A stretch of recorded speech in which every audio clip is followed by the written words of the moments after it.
So that's the biggest thing as an athlete, discipline. I wake up every day. I have the same routine, no matter if I'm tired, if I'm not feeling well.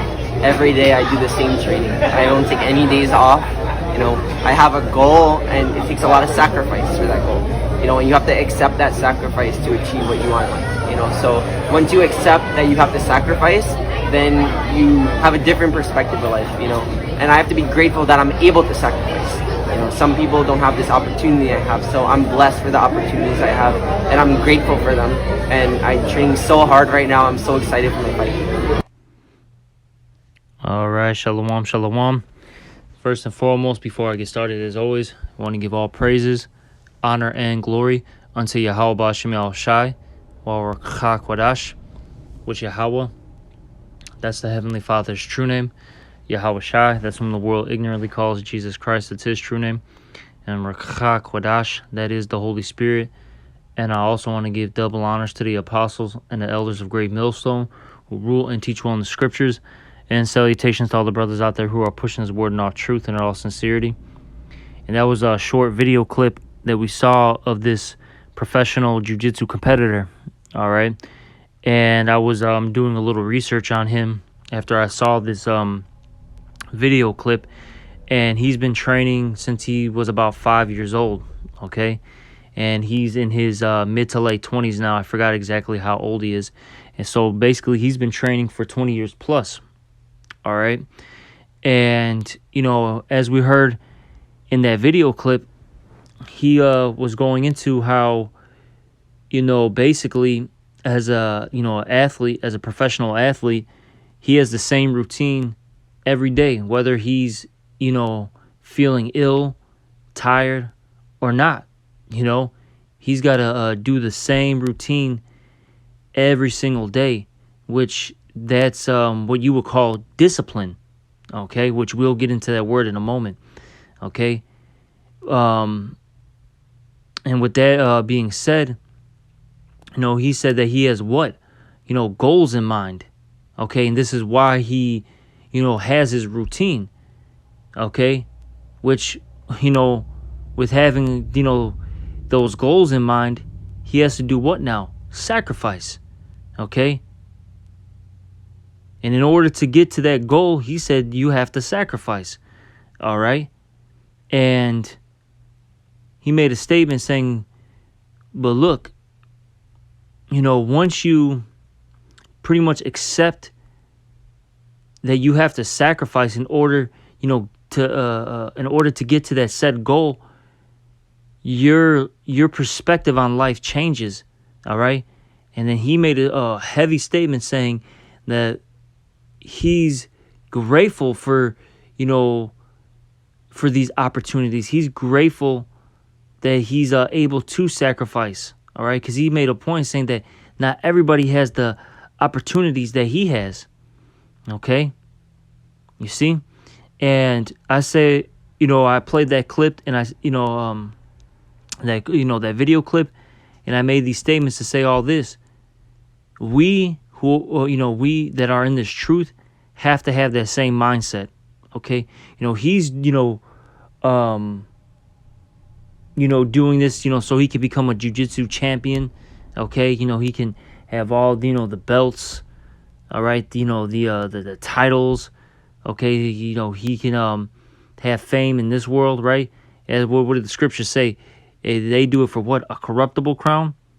You see? But we, in this truth, we do the things that we do for what? An incorruptible crown. All right? Because look, we have forsaken everything, okay? The things of this world, which, as the Apostle Paul said, what? The things of this world are what? Counted as dung. They were garbage anyways. They were shit anyways, right? Point being, though, is we sacrificed everything that we've had in this world, to be a follower of Yahweh B'Shem Yahushai. And with that being said, we're hoping that, we are, are accepted by Yahweh B'Shem Yahushai. You see? And with that being said, we're hoping that the Lord accepts our our spiritual sacrifices, okay? So we can obtain what? First and foremost, forgiveness, which forgiveness leads to salvation. Salvation leads to the transformation. The transformation leads to the glorification, and the glorification will lead to to a rulership. All right, basically power and dominion. You see, this is what we're fighting for. And with that being all said, everything starts off with what? Having discipline. Okay? Which, let's get into this word, discipline. All right? It says here, it's from the 12th century. All right? Oh, no, hold on. Yeah. The 12th century. It says penitential chastisement. All right, which chastisement, when you go into that word, goes into you being morally improved. All right, you're getting punished for your moral improvement. You see, hey, we're going through, all these trials and tribulations. All right, we're basically going through that furnace of affliction, that furnace of adversity. Okay, so we can be better. Okay, that's why the Lord's doing this to us. So ultimately, we can what? Be purified. So the Lord can accept our, spiritual sacrifices, the things that we're putting to the altar right now. You see? Let me keep reading. It says punishment for the sake of correction. It says from the Old French, discipline, which is discipline, physical punishment. Now here's the two of the main ones: teaching, suffering. You see, suffering is gonna basically teach you things. You're gonna learn. All right. Let me keep reading though. It says martyrdom, and it says directly from the Latin disciplina.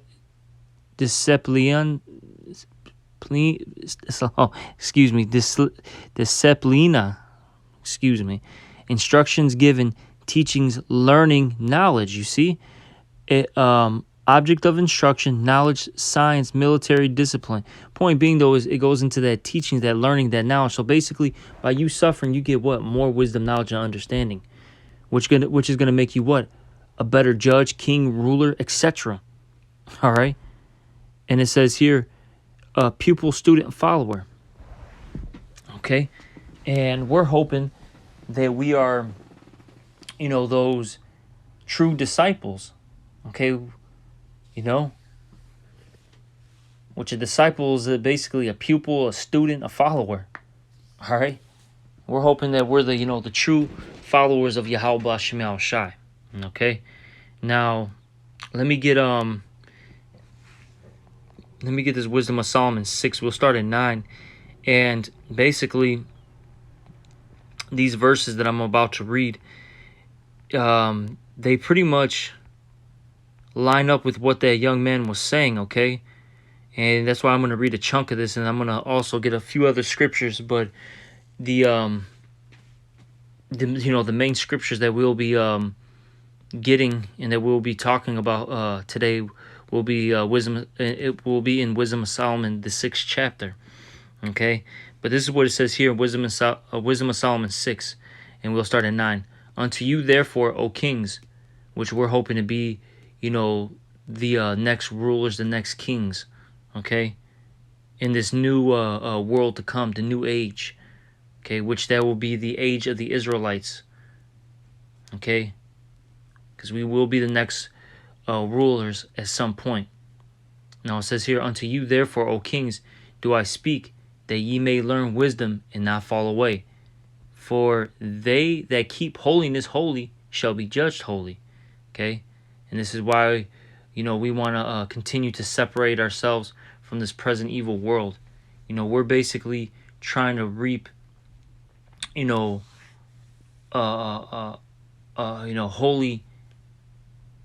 holy reward, since we're trying to sow holy deeds.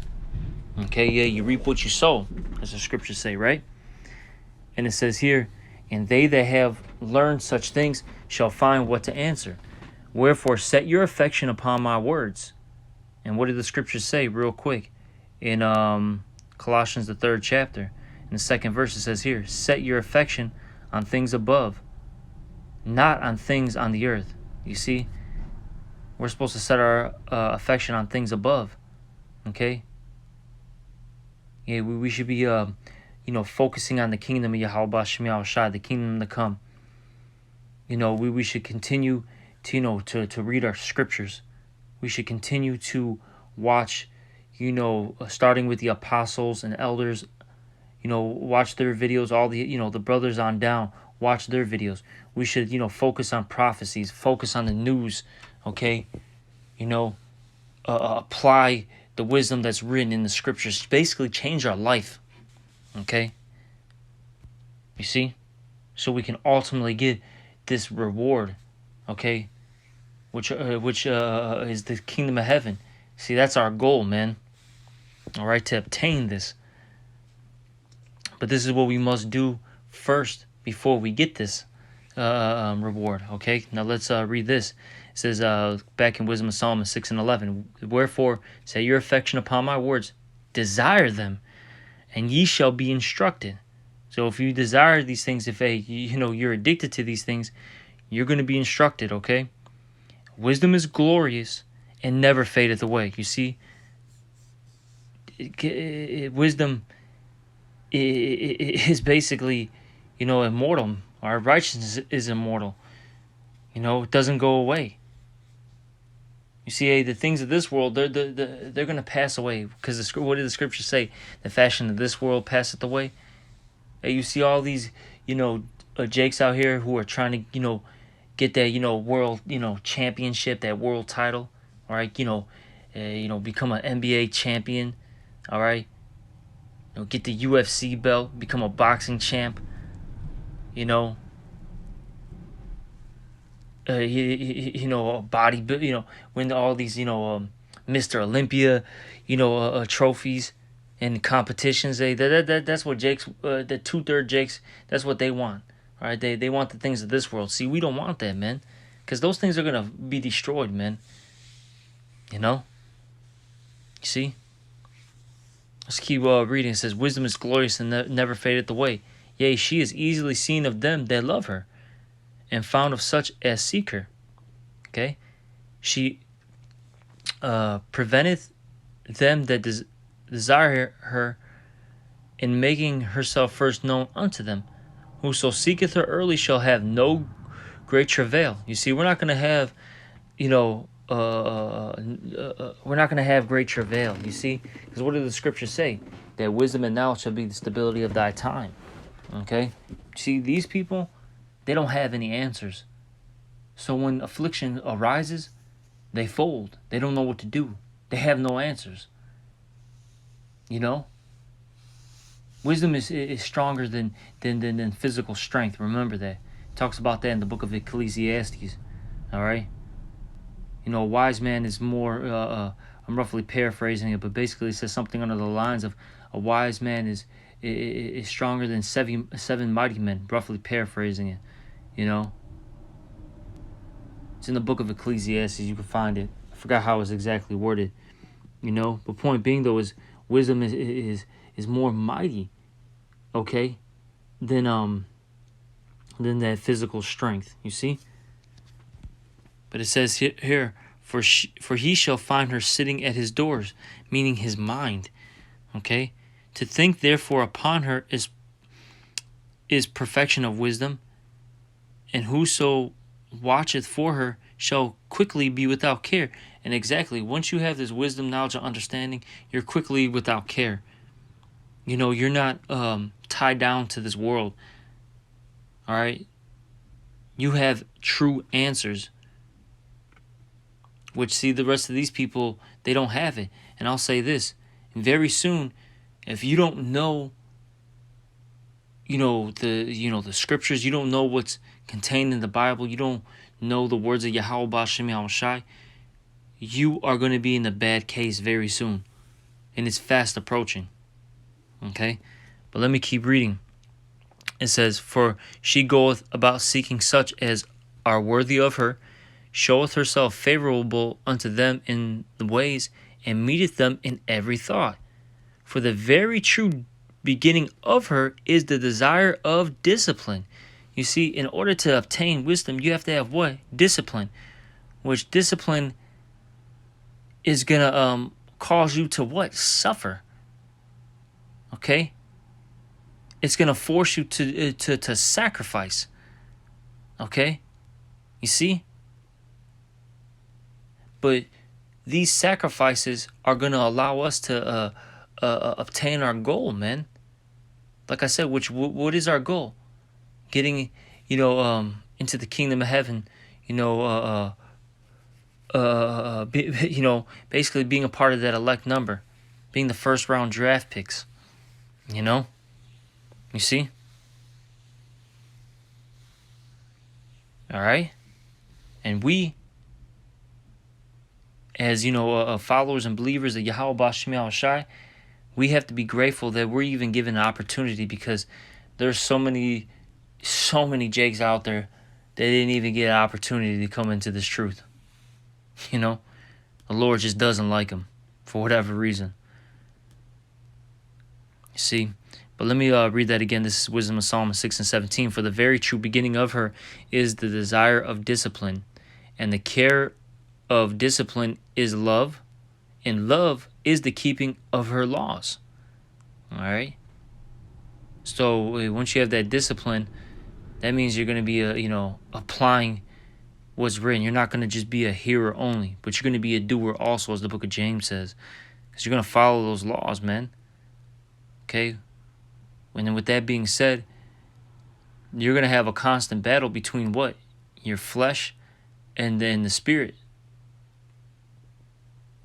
And there's times where, being in this flesh, you're not going to want to, follow, what's right. And then you're going to have to, battle that flesh.